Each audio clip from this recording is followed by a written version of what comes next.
matchup for the Celtics.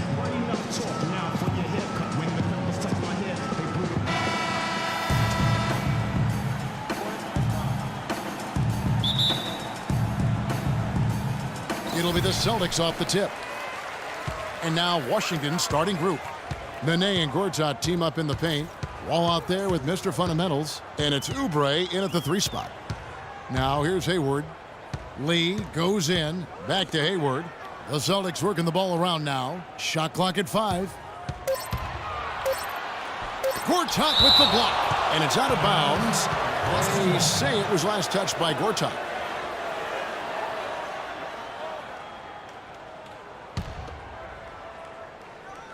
So it's Boston now. Again, Irving missing. Well, what a season for Kyrie Irving last year. Huge moments for him. 57-point outburst against San Antonio. That was a new franchise record for the Cavs. I think a lot of it was finally being able to play with other All-Stars, quite honestly, Kevin. But you can't discount the work Irving put into the offseason to be ready for the regular season. Here's the Cobra. No good.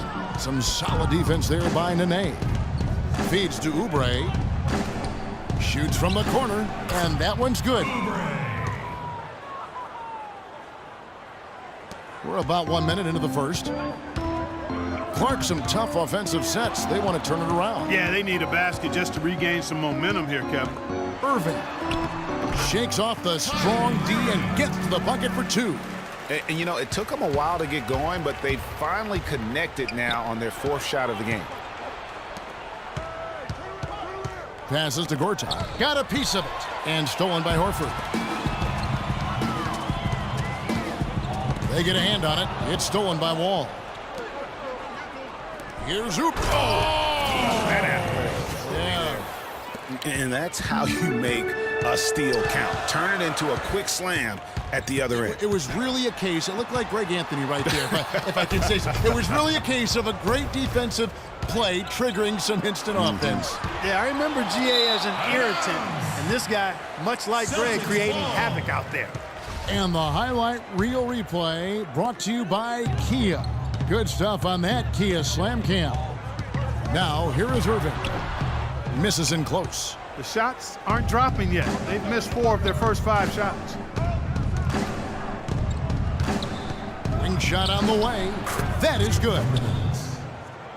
Mr. Fundamentals got his first basket. And early on, they've been nearly perfect from the floor. Just the one miss here on their first 5 attempts.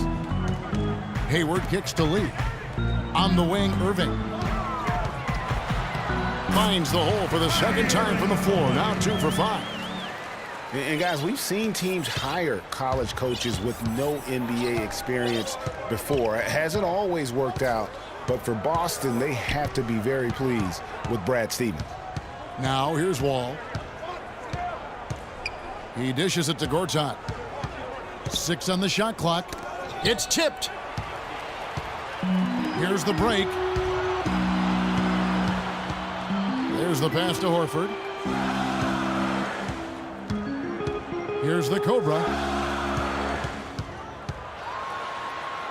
Back to Horford. 6 to shoot. And here's the fast break. Gortat against Horford. And Gortat kicks to Wall. Back to Gortat. Takes it from 10. That's good. And so Wall with the assist. And Brad Stevens now in his 3rd year coaching the Celtics. Greg, I know you admire him from afar. Good fit for the franchise. Good fit, Clark, for a young team. Agree with you completely on all of that. He stresses team unity and selflessness and sets the example and tone with his demeanor. Kyrie Irving may be the best ball handler in the league. There are a lot of guys with a good handle. He is definitely in the top 5. If not, he's got to be in the conversation. And arguably the most talented player at his position. I mean, he can get wherever he wants to on the court. He's athletic, an unbelievable finisher as well. I think that's something that oftentimes gets underrated. Maybe the best finisher in the game. Agreed.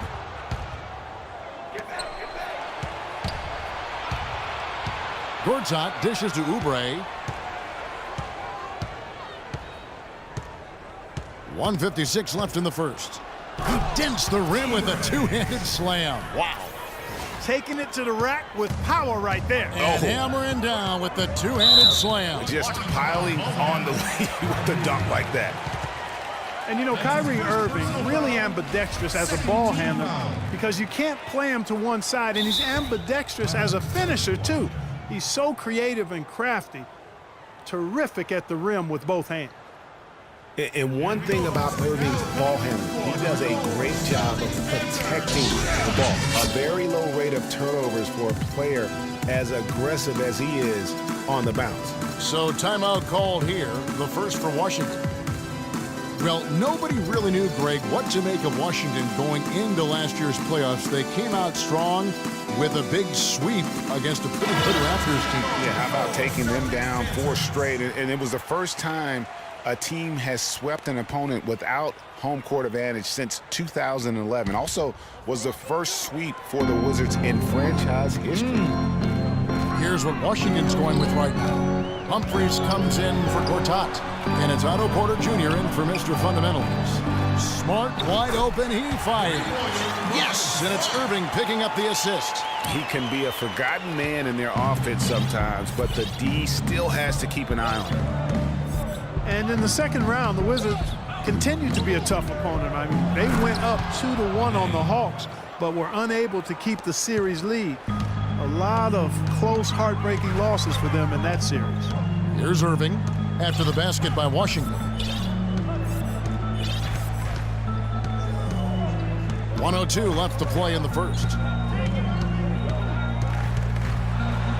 It's tipped. It just hasn't been a very good day for him, guys. They need him to start burying some of those.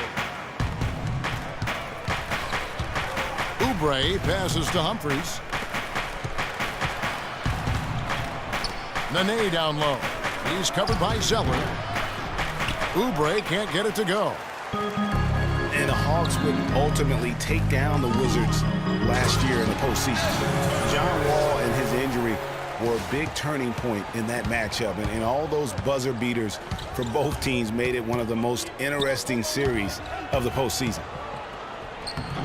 Up and in for the basket, number 4. That makes him 4 for 5 now. And that assist got him a little nod from his teammate after that one. Outside Irving. Dishes to Turner. Great pass to set up the lay-in. Turner's got his second basket. You know, that's a case there, Kevin, of him making a pass to a spot, and then he let his teammate run right into it. Well executed. That misses, would have counted had it gone in. And that concludes the first quarter of play. Washington out in front, up by 5. And Amir Johnson re-signed in Toronto. He's been a big part of this team for years, and he talked about their great fan support in almost like a soccer atmosphere. A lot of fans south of the border in the U.S.